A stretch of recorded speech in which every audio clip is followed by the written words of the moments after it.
నేను తప్పు చేశాను వదిన.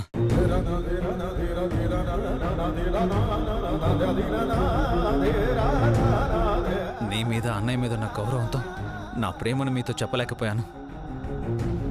నా కారణంగా దేవుళ్ళంటే అన్నయ్య అందరి ముందు దోషులా నిలబడాల్సి వస్తుందని, దేవతలాంటి నువ్వు క్షమాపణ చెప్పాల్సి వస్తుందని ఊహించలేదు వదినా. నన్ను క్షమించు వదినా. ఈ కుటుంబం పరువు కాపాడడం కోసం, మా అన్నదమ్ముల కోసం ఇన్ని అవమానాలు భరిస్తావని, ఇన్ని త్యాగాలు చేస్తావని కల్లో కూడా ఊహించలేదు వదినా.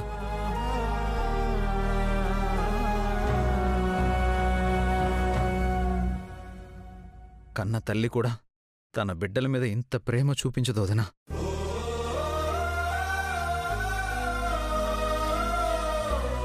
నువ్వు మా కోసం మా ఇంటికొచ్చిన దేవతవని తెలుసుకోలేక నేనెన్నో మాటలన్నాం, ఎన్నో రకాలుగా అవమానించాం. మా అన్నయ్యకి తెలియకుండా నిన్ను ఇంట్లో నుంచి వెళ్ళిపోమని చెప్పాం. అన్ని తప్పులు చేసిన మమ్మల్ని దేవుడు కూడా క్షమించడు. కానీ నువ్వు మమ్మల్ని క్షమించడమే కాకుండా మా మీద ఇంత ప్రేమాభిమానాలు చూపిస్తున్నావంటే ఏం చేసినా నీ రుణం తీర్చుకోలేం వదినా. నీకు చేతులెత్తి దండం పెట్టడం తప్ప. అయ్యో,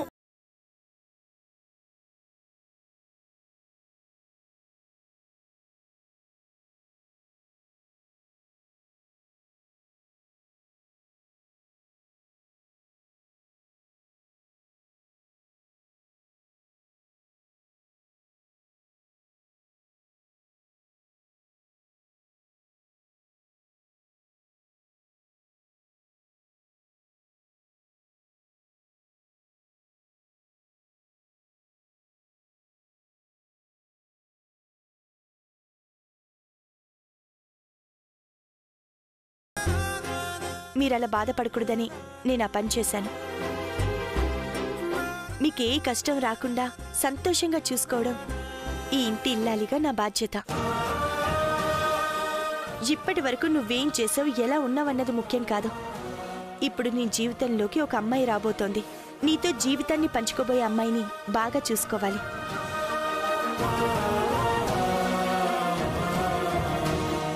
మన ఇంటికొచ్చే ఏ ఆడపిల్లైనా మన కారణంగా కన్నీరు కార్చకూడదు. వచ్చే ఆడది సంతోషంగా ఉంటేనే నీకు మన ఇంటికి మంచి జరుగుతుంది. అలా చూసుకోవాల్సిన బాధ్యత నీదే. అర్థమైందా?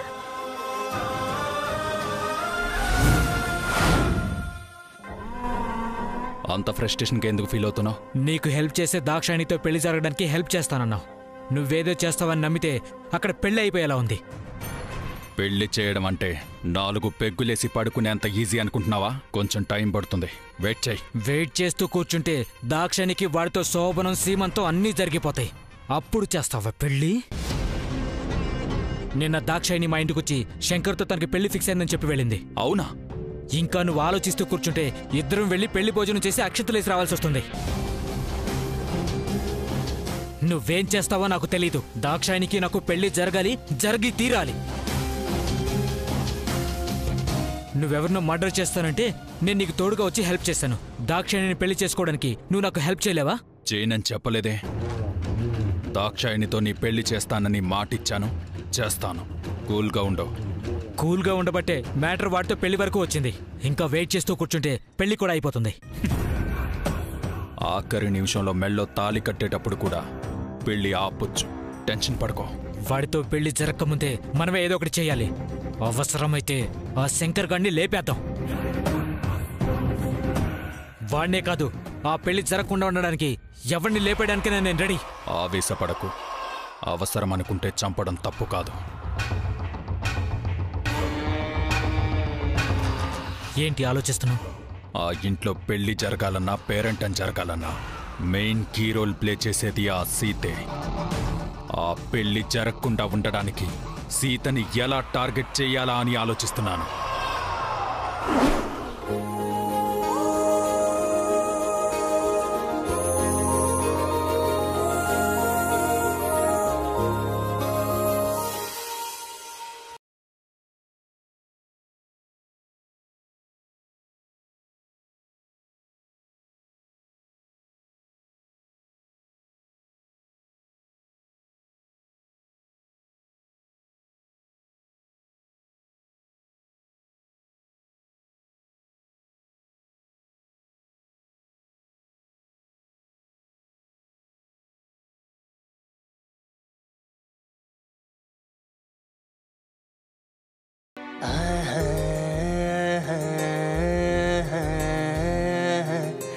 ఏమండి?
లేవద్దు సీత, పడుకో. ఏంటలా చూస్తున్నారు? నీ అందాన్ని ఆరాధిస్తున్నాను. కళ్ళతో ఆరాధిస్తే పర్వాలేదు, అలా కాదని ఇంకేమైనా చేస్తే మాత్రం ఊరుకోను. ఏం చేస్తావు? ఏమైనా జరగచ్చు, ఏమైనా చెయ్యొచ్చు. ప్రమాదాల్ని ముందుగా ఊహించలేం కదా. బెదిరిస్తున్నావా, మురిపిస్తున్నావా? అర్థం చేసుకోగలిగే వాళ్ళకి విడమర్చి చెప్పాల్సిన అవసరం లేదు. సీత, నిన్నెలా చూస్తుంటే నాకు విషయం అర్థమవుతోంది. ఏంటో అది?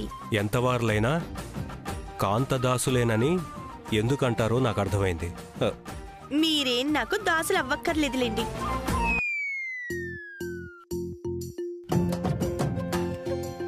మీ ఆడవాళ్ళకో విషయం బాగా తెలుసు అనుకుంటా.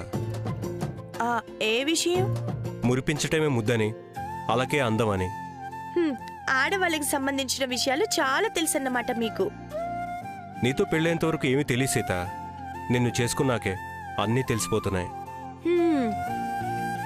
ఇప్పుడు తమరు ఏం ఆలోచిస్తున్నారో నాకు అర్థమైందిలేండి. అర్థం చేసుకునేదే అర్ధాంగి కాబట్టి నా ఆలోచనల్ని ఆచరణలో పెట్టచ్చనమాట. ఇలాంటి పిచ్చి పిచ్చి వేషాలే వెయ్యొద్దు. వేస్తే తప్ప? తప్పు కాదు, అపచారం. రెండింటికి తేడా ఏంటో? నేనిప్పుడు ఉపవాస దీక్షలో ఉన్నప్పుడు అలాంటి ప్రశ్నలకి సమాధానం చెప్పకూడదు. తప్పించుకోవటం ఎలా అనేది మీ ఆడవాళ్ళని చూసే నేర్చుకోవాలి. అర్థమైంది కదా? సంతోషం. తప్పుకోండి. అంతేనా? తప్పుకోండి.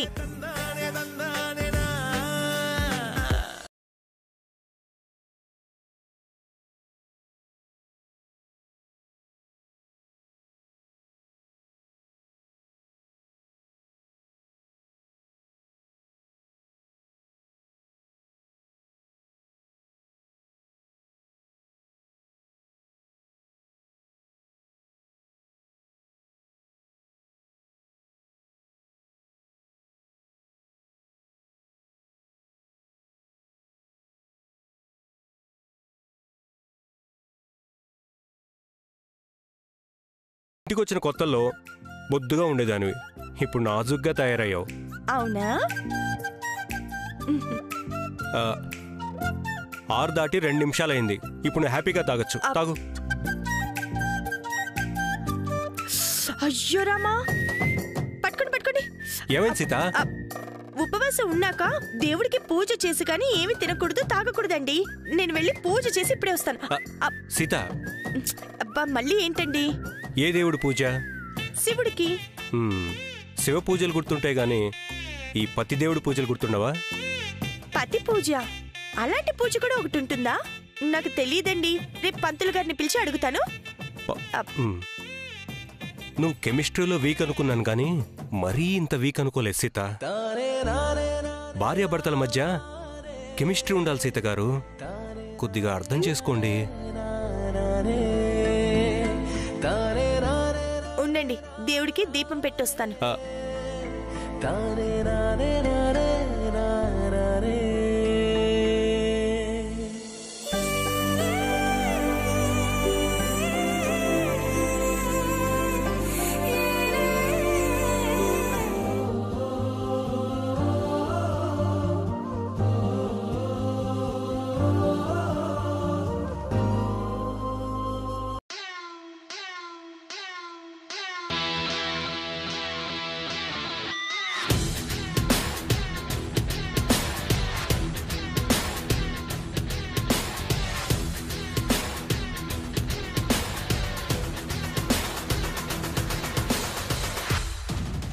పిచ్చోళ్ళ వీడిలో వీడి మాట్లాడుకుంటున్నాడేంటి? కొంపతీసి నాతో పెళ్ళైపోయినట్టు, నాతో రొమాన్స్ చేస్తున్నట్టు ఊహించుకుంటున్నాడా ఏంటి? శంకర్, శంకర్, శంకర్!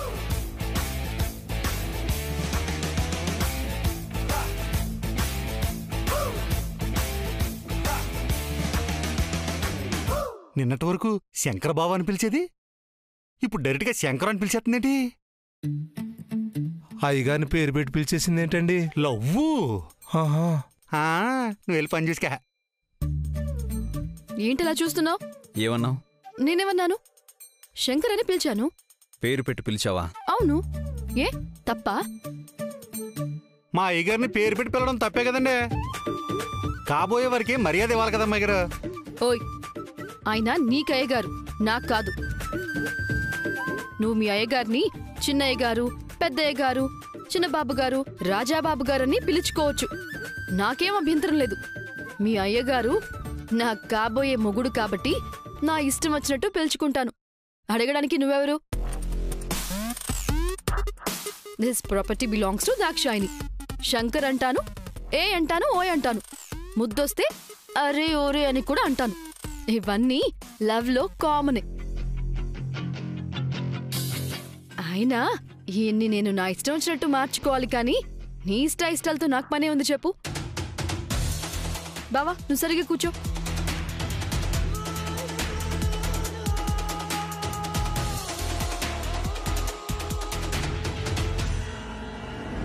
శంకరబాబు ఏం మాట్లాడలేదంటే పెళ్ళి అవ్వకముందే సరెండర్ అయిపోయారన్నమాట.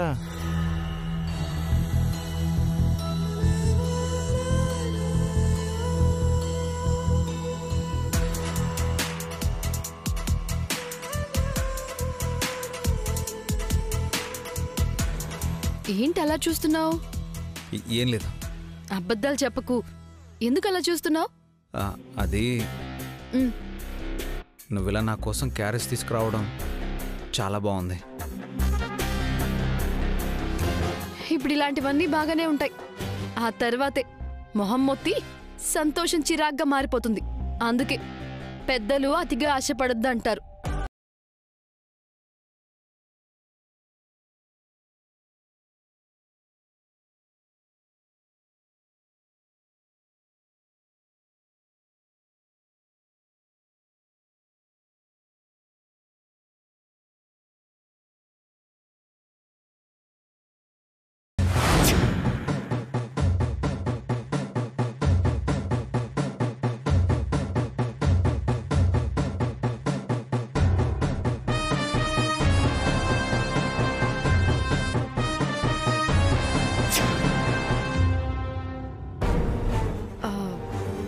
నిన్నొకటి అడుగుతాను, సమాధానం చెప్పు.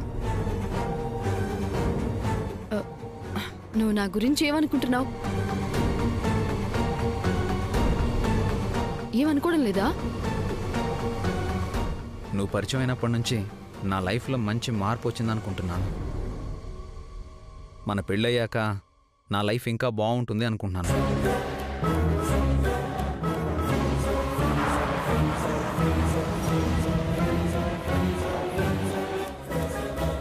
ఇప్పుడు ఇలాగే అనుకో.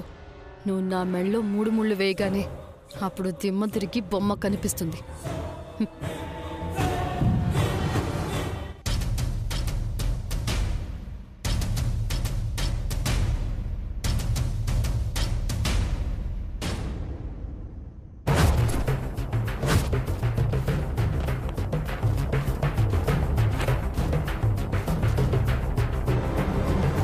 నన్ను కాదని పగ తీర్చుకోవాల్సిన మీద ప్రేమ చూపిస్తున్నావా? మీరెలా హ్యాపీగా ఉంటారో నేను చూస్తాను.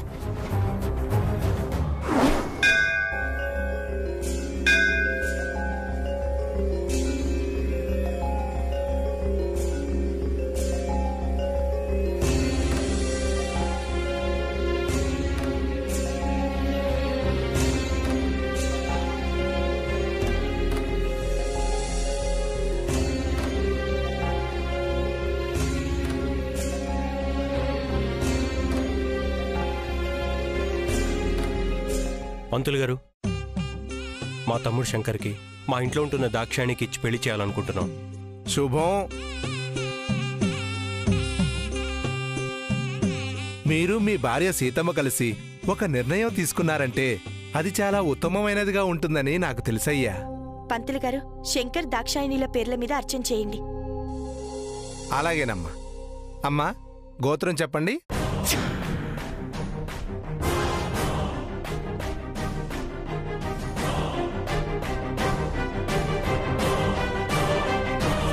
చెప్పమ్మా, గుర్తుకు రావడం లేదా?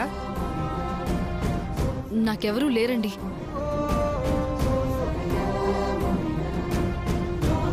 అవునండి, తనకి అమ్మా నాన్న లేరు. తనకి ఎవరూ లేరు కాబట్టి తన గోత్రం ఏంటో కూడా తనకి తెలియదు. అయ్యో, తల్లిదండ్రి లేరా? మరి పూజ చేయటానికి గోత్రనామాలు లేకపోయినా పర్వాలేదమ్మా. కానీ పెళ్ళంటే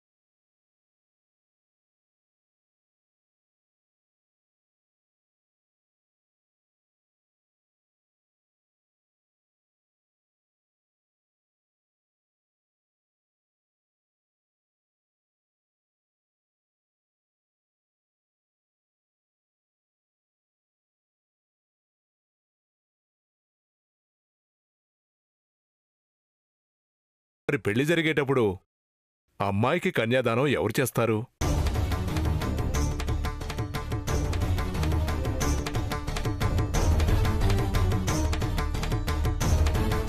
కన్యాదానం చేయకపోతే పెళ్లి అసంపూర్ణమే అవుతుంది.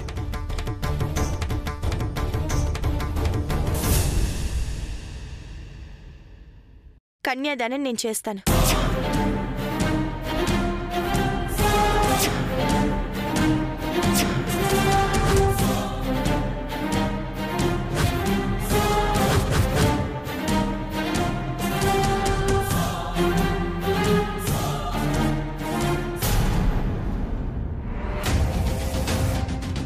అమ్మా సీత, నువ్వు రామరాజు గారి భార్యవి, అంటే పెళ్లి కొడుకు తరపు మనిషివి.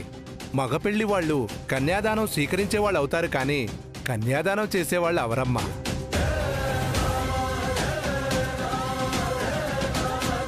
కన్యాదానం అనేది ఈ అమ్మాయి పుట్టింటి వాళ్ళ తరపు నుంచి ఎవరైనా చేయాలి.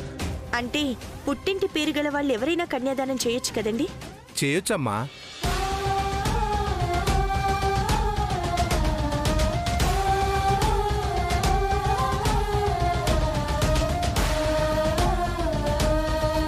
అయితే దాక్షాయిని నేను దత్తత తీసుకుంటాను.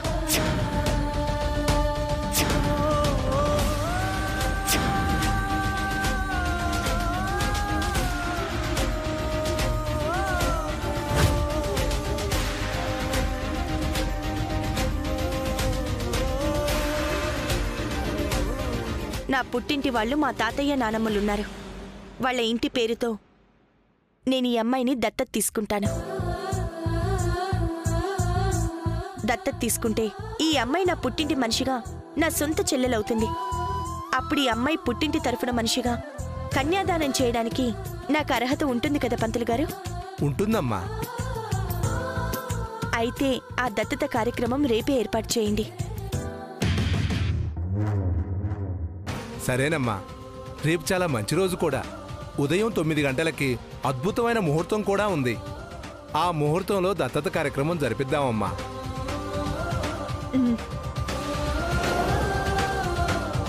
సరేనండి, అలాగే జరిపిద్దాం. అమ్మా సీతమ్మ, తల్లి ప్రేమ చాలా గొప్పదంటారు. తల్లిని మించిన దైవం లేదంటారు. అలాంటి తల్లి కూడా తన బిడ్డల్ని ప్రేమతో పెంచుతుందే తప్ప తల్లి లేని బిడ్డల్ని చేరదీసి పాలిచ్చి పెంచదమ్మా. నువ్వీ రోజున ఒక అనాథకి నీ ప్రేమని, ఒక కుటుంబాన్ని ఇవ్వడానికి సిద్ధపడ్డావంటే నీది కన్నతల్లి కంటే పెద్ద మనసమ్మా.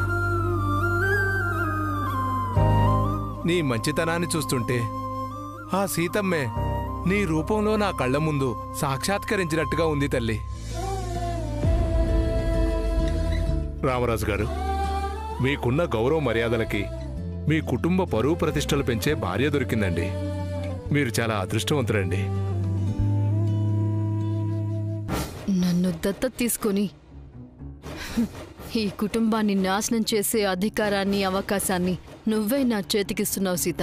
కోరి తల కొరివి పెట్టుకోవడం అంటే ఇదేనేమో.